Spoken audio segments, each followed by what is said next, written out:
Salut à toi public, bienvenue dans cette vidéo où nous allons voir comment exploiter un diagramme de niveau d'énergie. Donc le diagramme qui s'y contre à droite représente certains niveaux d'énergie de l'atome de lithium. La rayure rouge du spectre de la lumière émise par une lampe à vapeur de lithium. Donc les lampes à vapeur, je te rappelle, c'est l'élément qui est placé sous basse pression dans lequel on envoie des décharges électriques et qui va absorber de l'énergie et va réémettre de l'énergie sous forme de spectre de ray d'émission. Correspond à la transition du niveau d'énergie E1 vers le niveau d'énergie E0. Donc là, il faut bien comprendre, E0 c'est l'état fondamental et on va exciter ce gaz-là, ce qui fait que les électrons vont subir des transitions électroniques et qui va permettre à cet élément de passer dans un état d'énergie plus élevé. Et la manière avec laquelle cet élément va se désexciter, c'est de revenir sur son état fondamental, quand il va passer de E1 à E0 évidemment, c'est de revenir sur son état fondamental en émettant un photon. Voilà, un photon qui a une certaine énergie. Alors, calculer l'énergie du photon correspondant en électronvolts puis en joules. Donc évidemment, la transition ici, ça va être la transition énergétique du niveau 1 vers le niveau E0.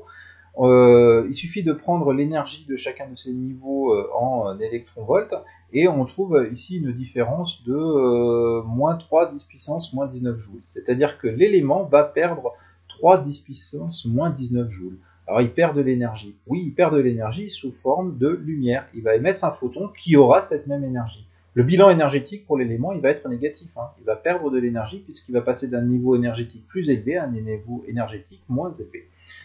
Donc ici, cette valeur est négative car le système perd de l'énergie, l'atome émet un photon vers le milieu extérieur. Donc en déduire la valeur de la longueur d'onde dans le vide de la radiation associée, vérifier qu'elle corresponde bien à une radiation rouge. Donc la longueur d'onde d'un photon, elle peut se calculer avec la relation delta E égale hc sur lambda ou lambda égale hc sur delta E. Ok, ça c'est une relation qu'il faut connaître. Donc h c'est la constante de Planck, c'est la célérité de la lumière. On n'oublie pas de convertir cette énergie en joules, ça c'est le grand classique, attention à ne pas te tromper quand tu vas faire des exercices, de toute manière on l'avait déjà ici converti. Alors je te rappelle que l'énergie qui correspond à un électronvolt, c'est l'énergie qu'a un électron accéléré par une tension de 1 volt. Ok, et ça vaut 1,6 10-19 joules. C'est très souvent rappelé dans les exercices, mais bon, quand on fait des études scientifiques, j'ai quand même tendance à dire que c'est une grandeur dont il faut se souvenir. C'est pas bien grave de s'en rappeler.